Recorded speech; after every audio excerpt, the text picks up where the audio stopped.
it's me, your boy, Sweet Steenton, with my two best Mario mates, starting left to right for a change. The bizarre adventure himself, Mr. Jojo Sparrow. Joe, how are you doing? I'm really warm. I'm a little bit sweaty, but not too sweaty to get down and party with my Mario mates. Oh, I actually need to put on a party hat. I've forgotten about that. Oh, I don't have one yet. I still haven't got one. It's all right. I've got more than enough for everyone. You know, PARTY. Why? PART. Why? Because I bought like huge packs of them, so I'm gonna go put one on whilst you introduce Luke. Well, you know, speaking of the mask, it's our very own Stanley. It's our very own Stanley Ipkiss. What an intro! It's our very own Stanley Ipkiss, the Toonmeister himself, creator of animated shows galore. It is. It looks like I'm I've got a text. It looks like I'm reading like notes off my phone about Luke. All of these things may or not be true. It's Luke Pearson. Luke Pearson. What? How you doing, baby? Man, I'm doing good. You've unlocked a memory for me. Was Stanley Ipkiss, was Jim Carrey's character in The Mask, was he a cartoonist? Philippa says in the sequel it's a cartoonist, but I have not seen Son of the Mask. Neither have I. Have you seen Son of the Mask, Joe? I've not, but I've heard it's very bad. We've got to watch Son of the Mask. God. But I would love to watch Son of the Mask. Let's watch Son of the Mask before the next stream. Well, actually, last week, Joe suggested that all three of us should go see Fast and Furious 9. You know, Joe, who recently blitzed through all eight plus one spin-off Fast and Furious movies in a month, and me, I did a similar thing the year before. Luke has never seen any, and I think the idea is we would all go and see it. It turns out only me and Joe have seen it. So what we're going to try and do tonight, we're going to try and explain Fast and Furious to Luke as we play some Mario Party. Rikito is wishing you good luck at the Emmys, Luke. Yeah, thank you, Rinkito. Luke, that's contentious. Have we talked about that? Are you two both up for Emmys? I didn't know either of you were up for Emmys. Are you both up for Emmys? I think, are we both up, or are I can't really lay it as wait, are you two going head to head at the Emmys? But I believe Hilda and Amphibia are on the same. They're up for the same category. What are they up for? Hilda is up for 5 Emmys. What? Wow. I think we only nominated for one, so I think. Well, I'm putting all my eggs in that basket. Exactly. You're taking a sniper shot. Luke's coming at it with a shotgun. Yeah. I wasn't taking it seriously last week, but I'm taking it seriously right now because I'm going to put this bad boy on. I'm going to put this bad boy. He's got it. I'm already locked and loaded. Wait, is it the right way? I get confused. Let's pretend this is a Switch commercial. Oh, it didn't make the noise. It's when you put it in the dock. My bad. Luke. It's time. We're going to chat about Fast and Furious, my man. Okay. How much do you know about Fast and Furious? I understand that it started as like a street racing thing, and it was a little more grounded, and it's ballooned into something sillier, just going off the trailers. You say ballooned. I say grown into itself. Yeah, ripened. It's exactly like a fine wine. We'll do a beat by beat of Fast 9, and in doing that, we can cover all the necessary information from the previous films. I think so. Yeah, I think it's good for that. Oh god. Oh, I'm not even playing. Sorry. Oh, I just swore too. Okay, I'm gonna ace this one. How are you guys doing this so quickly? Got it. While we do this, I just want to say actually, Bean, I'm going to do a so professional bit for the YouTube edit right now. And if you're watching this on YouTube, don't forget to absolutely drive that car into the nuclear submarine that is the subscribe button. Please. Joe cries every time he sees that we don't grow on YouTube. Do you want to make Joe cry? The foundation that the thing you need to know about the Fast and the Furious series is it's about family. I got family. Family with a B. Family. He's got such an amazing voice. I just want to shout out to Vin Diesel's incredible voice. So Vin Diesel and his lover, who in an almost, oh my god, are you going to steal coins from somebody? Who's got the most? Sorry, it's you. In an almost telenovela style of kind of plot development, she's she's an amnesiac, I believe. She's played by Michelle Rodriguez, his lover. She lost her memory at one point because she kind of died. This is the start of the explanation, Luke. Yeah. You keep saying lover like specifically rather than like girlfriend. It's very passionate in this. He has a bit of a weird relationship with her because they've been in love for like the entire like franchise, but there were a few movies where Michelle Rodriguez died or appeared to die. He has a baby with another woman. The other woman dies. But then Michelle Rodriguez and him and Vin Diesel get back together and they raise the baby. Okay. And also they've named the baby Brian after Paul Walker's character. Rest in peace, baby. Paul Walker is the actor who famously died like in real life a few years ago, tragically in a car accident. Joe's hasn't even told you about the opening scene, which is when you see the origin story of Vin Diesel. Oh, I forgot about that. Sorry. Yeah. He's like a mechanic for his father, who's a race car driver, and his dad like NASCAR kind of. Yeah, NASCAR kind of thing. Who like dies in a flaming ball of twisted metal on the circuit. Now this is a flashback that we return to many times in the movie, and each time adding some new bits of information, including that he's got a long lost brother who hasn't been mentioned at all. He's long and lost, but apparently he's very instrumental in terms of the whole mythos of the Vin Diesel, street racing thing. And that brother, Luke, is the one and only John Cena. Are you sure about that?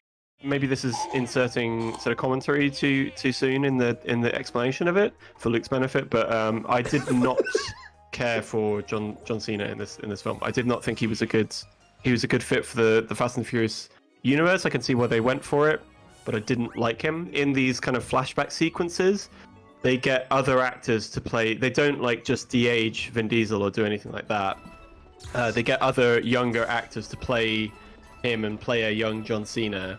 They do a good job of connecting the family, because the guy they get to play a young Vin Diesel he's got like a little bit of the mouth of John Cena, and it kind of connects it together in quite a satisfactory way. I would Shout out say. to the casting agent. Actually, Luke, how much are you following this so far? Well, I'm following. Okay, right. So what happens is it's revealed over the course of the movie that the accident on the racetrack that day was caused by John Cena, who had tampered with the dad's engine. It's quite a cool setup. So they like after his dad's died, and after Vin Diesel's gone to jail because he, I think, brained a guy with a wrench. Anyway, he gets out of jail. He comes back and he challenges his younger brother to like a street race because he reckons his younger brother is like responsible for his dad's death. Yeah, so and that's how they settle it in the family. They have a street race. Yeah, and he says something cool like, "Whoever wins, you get to stay. Whoever loses, you gotta keep driving until you get out of town," or something like that. That's verbatim. Pretty sure that's what's said. Yeah. Vin Diesel obviously wins because he's the better driver, and he wins by hitting the NOS at just the right time, which is just what you want to see in the Fast and Furious movie. And as it's gotten further and further away from street racing, the NOS appears less and less. So it's good to see our old friend the NOS. And if you don't know what the NOS is, Luke, that's when you press the nitrous oxide button to make the car go real fast. I need NOS. No. This stuff you're describing, this is all sort of like backstory, flashback stuff. Yes. Can I ask introduced. What's the plot of the film like outside of? So I'm getting to that. So John Cena goes away and becomes the world's deadliest super spy. Completely unheard of. Yeah, the world's deadliest super spy. You don't hear anything about him in 8+1 movies. He just rocks up now, and they have to like shoehorn all this backstory in. So anyway, John Cena is trying to like race to collect the parts of a super weapon that can control all of the technology on Earth, which is wasn't that the same like MacGuffin as the previous movie? Why does it fall to Vin Diesel to do this? Well, because the movie has now taken on the same kind of stakes as like a James Bond movie or like a Marvel movie, right? now it's always like an end of the world situation now. Charlize Theron is basically like the arch nemesis of the crew.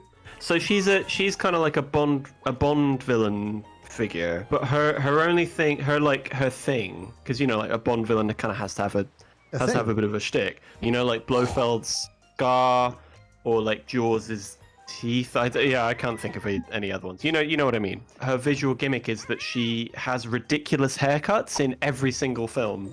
Yeah. Like, we're talking weird. white dreads level of weird. White dreads. She has like a weird bowl cut in Fast and Furious 9. Lovely bowl cut, yeah. It's so weird. She's always trying to take over the world and like crash all of the technology and get all the nuclear missiles to go off at once. All that kind of stuff that no real person in the real world would have motivation to do, but for some reason they do in this movie. John Cena, for some reason, has got like a partner who's bankrolling him, who's like the son of a diplomat or something, who basically... You said he was a super spy. Yeah. But for baddies. He's being employed by this guy. I think he's the son of a dictator, isn't he? Like, he's the son of... Oh, okay. He's got Is he like a the slightly son of the dictator from Beauty and the Beautician and the Beast? I think he might be. I think it's implied. You do it again! So he gets recruited by John Cena by this billionaire guy who is trying to capture this piece of technology that allows you to take over any technology on the planet. I think as part of his plan to do this, he captures Charlize Theron, who's the villain of the previous movie, and that's where you get the whole Magneto sort of Charlize Theron in jail, in like a jail cell kind of thing. Wait, why is that like a Magneto thing? Well, that was the thing where I was saying, because he puts her in a cell, and he wants her to do like a little bit of hacking, but he's so scared of her hacking her way out of her cell that they can only give her like a little keyboard computer from like the 1980s or something like that, because anything more high tech than that and she'll just instantly hack into the internet and release herself or something. When I saw it, like when you scroll through your phone and really quickly, you're looking at Reddit or social media, sorry, you like something will catch your eye and you stop. I stopped because I thought it was Joe. Now I'm not saying it is Joe or it looks like Joe. I'm not saying it looks... I guess what I'm saying is, Joe, this is like Joe gone wrong. And I feel okay saying that about this guy because he put himself on the subreddit Roast Me in public. He asked for this very specific insult, which is, you look like Joe Sparrow after a bad year. Yeah, no, I see it. Look at this guy. I see it. Look at this guy. There's his little post-it there where he says "roast me." Wow, that feels like feels like me from a few years ago. Anyway, where have we got to, Luke? John Cena. He comes back out of the shadows basically to be like, "No, you haven't heard from me in about 30 years, Vin Diesel. But I'm just so you know, I'm coming back to make all the technology on Earth like blow up or shut down or whatever, because you beat me in that street race where I killed our dad." However, it is then revealed later in the film that John Cena did kind of make adjustments to the car that caused the death, but he did it because the dad asked him to do it so he could throw the race to pay off some gambling debts, or not even gambling debts, just like debts for looking after the kids, because he was the perfect flashback dad. The movie gets stranger and stranger. Like, why didn't he just say before the street race, "Yeah, I did it, but Dad asked for it"? Instead, he goes away and becomes a super spy and tries to blow up the world. For some reason, they go and visit their mates from Fast and Furious 3, who, for some reason that's not entirely clear, are trying to send cars, trying to strap rockets to cars. Those characters from Fast and the Furious 3, which is the subtitle of which is Tokyo Drift. Best one. I would say it's top 2, definitely. It has the best car racing sequences in it. But in that movie, an important character is introduced called Hun, who's like basically like an ex-street racer. He's like the cool dude in the movie, really good at driving. At the end of the Fast and Furious 3, Han, he's a great character in the film. He dies, like in a car crash, like on screen, like, so it looks like a pretty convincing death. He dies. He's really beloved. It's kind of like in an anime, and like and Fast Furious is very anime like. It gets very anime like in like how kind of histrionic and one-dimensional the characters are.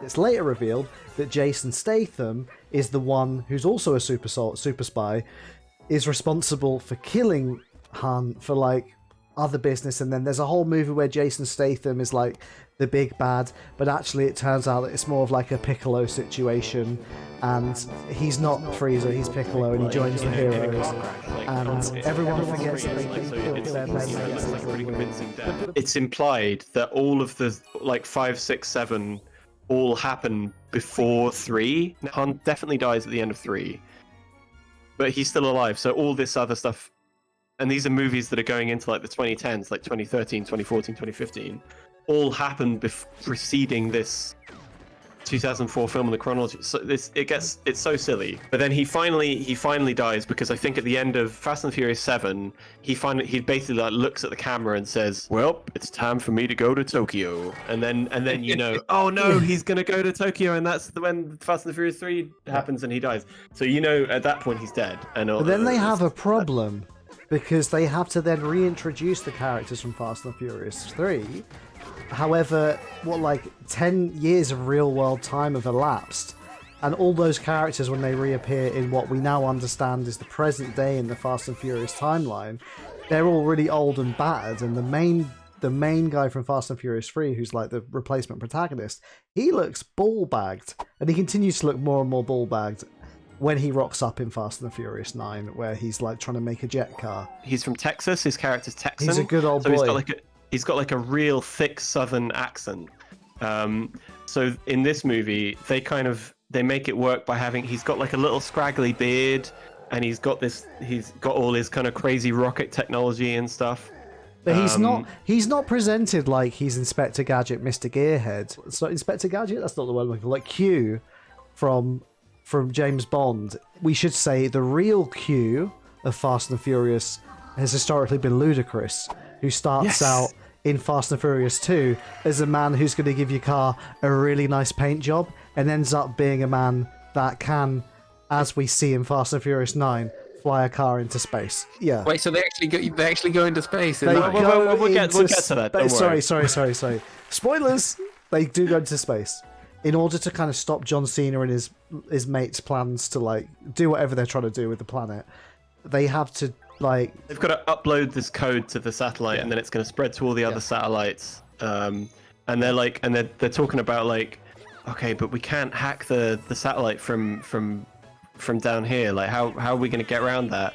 And then like one of them kind of looks at the camera and is like, well, somebody's going to have to go hack it up there. Yeah, and then it turns out that, and it's well written. It's like Chekhov's rocket it's car, well written. You heard it here first, folks, on the Merry Mate stream. It's well written. It's well written. Joe, I want to see you type that on Rotten Tomatoes before the end of the day. They launch up into space.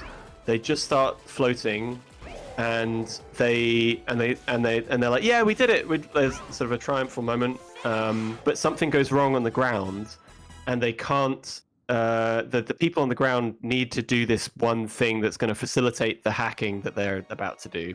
They don't do that. They fail. The people on the ground, John Cena out like bamboozles them or something. I can't remember exactly what happens. They basically come up with a plan that like, okay, we're gonna have to drive our car through this satellite. That's literally the only way that we can stop the world from ending. So there's the triumphal moment of the film, I would say, is basically Ludacris hitting the NOS, firing the nitro in the car to fire this spaceship car through a satellite to save the world. So then they're like, we're just going to do it. We'll probably die and never get home, but everything always works out for us. Let's do it. And, obviously it works out for them. Spoilers. And then the sort of one of the final scenes of the movie is like, oh, well done, by the way. Well done, Yoshi. One of the final scenes of the movie is some astronauts on fixing some stuff on the ISS, the International Space Station, and then they look over at the camera and like they see off in the distance a car coming towards them with with Ludacris and who's I can't remember his character's name. Ludacris and the other guy are like kind of waving out of the window at them, just like floating slowly towards them, and they're like, "Houston, we see something up here, but it's a guy in some cars, or some guys in a car." What have you understood so far about the Fast and Furious 9? Have you got any questions? Feels like it mostly checks out. It There was some like long periods of description there, and I was like busy winning the game, so I might have like checked out slightly a couple of times. I'm sorry for I've got enough rambling. I think I can piece it together. Kind of want to watch Tokyo Drift now. Yes. I'll do it. Like, you're Vin Diesel, Joe, and Luke. You're going to be you're Han. You're the Han of the situation. Solo and whatever the surname. I'm not quite sure I followed enough to know what that means. It means I'm that going to die. Well, you can come back. You die and then you come back. We didn't even say. We didn't even say. Yeah. Han comes back in Fast and Furious 9. Yeah. I figured that was where it was going when you brought him up, but then Yes. you kind of said he came back in a kind of like before his death kind of way. Yeah. It's all very convoluted, but he's back now. Yeah, that's it, gang. Alright. Love you all. See you next time. Have a lovely night. Bye.